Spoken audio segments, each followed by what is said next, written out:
Hi ನಮಸ್ತೆ ಎಲ್ಲರಿಗೂ.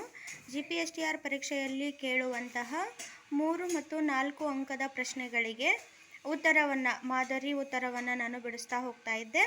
ಈಗ 10ನೇ ತರಗತಿಯ ಅಧ್ಯಾಯ 1 ಭಾರತಕ್ಕೆ ಯುರೋಪಿಯನ್ನರ ಆಗಮನ, ಈ ಅಧ್ಯಾಯದಲ್ಲಿ 5 ಪ್ರಶ್ನೆಗಳನ್ನು ಬಿಡಿಸಿ ಆಗಿತ್ತು. ಈಗ 6ನೇ ಪ್ರಶ್ನೆ, ಅಂದರೆ ಪ್ರಶ್ನೆ ಒಂದೇ ಇರೋದಿಲ್ಲ, ಇಲ್ಲಿ 2 ರಿಂದ 3 ಪ್ರಶ್ನೆಗಳಿಗೆ ಒಂದೇ ಉತ್ತರ ಬರೋ ಥರ ನಾವು ಯಾವ ರೀತಿ ಉತ್ತರವನ್ನು ಬರೀಬಹುದು, ಯಾವೆಲ್ಲ ಒಂದೇ ಉತ್ತರವನ್ನು ಎಕ್ಸ್ಪೆಕ್ಟ್ ಮಾಡುವಂತಹ 2 ರಿಂದ 3 ಪ್ರಶ್ನೆಗಳನ್ನು ಯಾವ ರೀತಿ ಕೇಳ್ತಾರ ಅಂತ ಹೇಳಿ ಮಾದರಿಗಳನ್ನು ನಾನು ಬಿಡಿಸ್ತಾ ಇದ್ದೆ.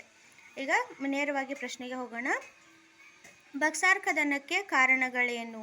ಅಥವಾ ಮೀರ್ ಕಾಸಿಂ ಬಂಗಾಳದಲ್ಲಿ ಸುಂಕ ಮುಕ್ತ ವ್ಯಾಪಾರವನ್ನು ಘೋಷಿಸಿದ್ದರ ಪರಿಣಾಮವೇನು?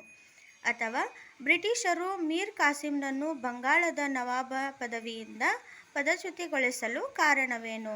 ಅಥವಾ ಬಕ್ಸಾರ್ ಕದನದ ಸಂದರ್ಭದಲ್ಲಿ ಭಾರತೀಯ ವ್ಯಾಪಾರಿಗಳು ಮೀರ್ ಕಾಸಿಂನ ಬೆಂಬಲಕ್ಕೆ ನಿಂತರು ಏಕೆ? ಈ ಥರ ಪ್ರಶ್ನೆಗಳಿಗೆ ಬಂದಾಗ ನಾವು ಯಾವ ರೀತಿ ಒಂದೇ ಉತ್ತರವನ್ನು ಇಲ್ಲಿ ಬರೀಬಹುದು ಅಂತ ಹೇಳಿ ನಾನಿಲ್ಲಿ ನಿಮ್ಗೆ ಮಾದರಿಯಾಗಿ ಬಿಡಿಸಿದ್ದೀನಿ. ಉತ್ತರವನ್ನು ನೋಡೋಣ. ಮೊದಲನೇ ಪಾಯಿಂಟು, ಪ್ಲಾಸಿ ಕದನದ ನಂತರ ಬಂಗಾಳದ ನವಾಬನಾದ ಮೀರ್ ಜಾಫರ್ ಧನಪಿಶಾಚಿಗಳಾದ ಬ್ರಿಟಿಷರ ತೃಷೆ ತೀರಿಸುವಲ್ಲಿ ವಿಫಲನಾದನು. ಎರಡನೇ ಪಾಯಿಂಟು, ಆಗ ಬ್ರಿಟಿಷರು ಅವನ ಅಳಿಯನಾದ ಮೀರ್ ಕಾಸಿಂನನ್ನು ನವಾಬನನ್ನಾಗಿ ಮಾಡಿದರು. ನೆಕ್ಸ್ಟ್ ಪಾಯಿಂಟು, ಮೀರ್ ಕಾಸಿಂ ತನ್ನನ್ನು ಸ್ವತಂತ್ರ ರಾಜನೆಂದು ಭಾವಿಸಿದನು. ನೆಕ್ಸ್ಟ್, ಬಂಗಾಳದ ಎಲ್ಲ ವ್ಯಾಪಾರವನ್ನು ಸುಂಕ ಮುಕ್ತ ಎಂದು ಘೋಷಿಸಿದನು.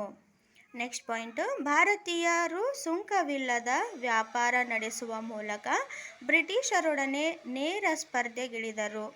ನೆಕ್ಸ್ಟ್, ಇದರಿಂದ ಬ್ರಿಟಿಷರ ವ್ಯಾಪಾರಕ್ಕೆ ಹೊಡೆತ ಬಿದ್ದುದರಿಂದ ಮೀರ್ ಕಾಸಿಂನನ್ನು ಬ್ರಿಟಿಷರು ಏನು ಮಾಡ್ತಾರೆ, ನೆಕ್ಸ್ಟ್ ಪದಚ್ಯುತಿಗೊಳಿಸ್ತಾರ. ಪದಚ್ಯುತಿಗೊಳಿಸಿ ನೆಕ್ಸ್ಟ್ ಏನಾಗುತ್ತೆ ಅಂತ ಹೇಳಿದ್ರೆ, ಲಾಸ್ಟ್ ಪಾಯಿಂಟ್, ಮೀರ್ ಕಾಸಿಂನು ಮೊಘಲ್ ದೊರೆ 2ನೇ ಶಾ ಆಲಂ ಮತ್ತು ಔಧ್ನ ನವಾಬ ಶುಜಾ ಉದ್ ದೌಲರೊಂದಿಗೆ ಸೇರಿ ಬ್ರಿಟಿಷರ ವಿರುದ್ಧ ಏನು ಮಾಡ್ತಾನೋ ಹೋರಾಟಕ್ಕೆ ಇಳಿತಾನ. ಆಗ ನಡೆಯೋದೆ ಬಕ್ಸಾರ್ ಕದನ. ಇವಿಷ್ಟು ಪಾಯಿಂಟ್ಗಳು ಮೇಲೆ ಇರುವಂತಹ ಪ್ರಶ್ನೆಗಳಿಗೆ ಇಷ್ಟು ಪಾಯಿಂಟ್ಸ್ಗಳನ್ನು ಸೇರಿಸ್ಬೋದು. ಮೇಲಿನ ಯಾವುದೇ ಪ್ರಶ್ನೆ ಬರಲಿ, ಇವಿಷ್ಟೇ ಪಾಯಿಂಟ್ಸ್ ಬರೆದ್ರೂ ಕೂಡ ಸರಿಯಾದ ಉತ್ತರ ಆಗತ್ತೆ. ಲಾಸ್ಟ್ ಪಾಯಿಂಟ್ ಒಂದು ಕನ್ಕ್ಲೂಷನನ್ನು ನೀವು ನೀಡಬೇಕಾಗತ್ತೆ, ಯಾವ ರೀತಿ ಪ್ರಶ್ನೆ ಬಂದಿರುತ್ತಲ್ಲ ಹಾಗೆ. ನೆಕ್ಸ್ಟ್ ಪ್ರಶ್ನೆಗಳು ನೋಡೋಣ.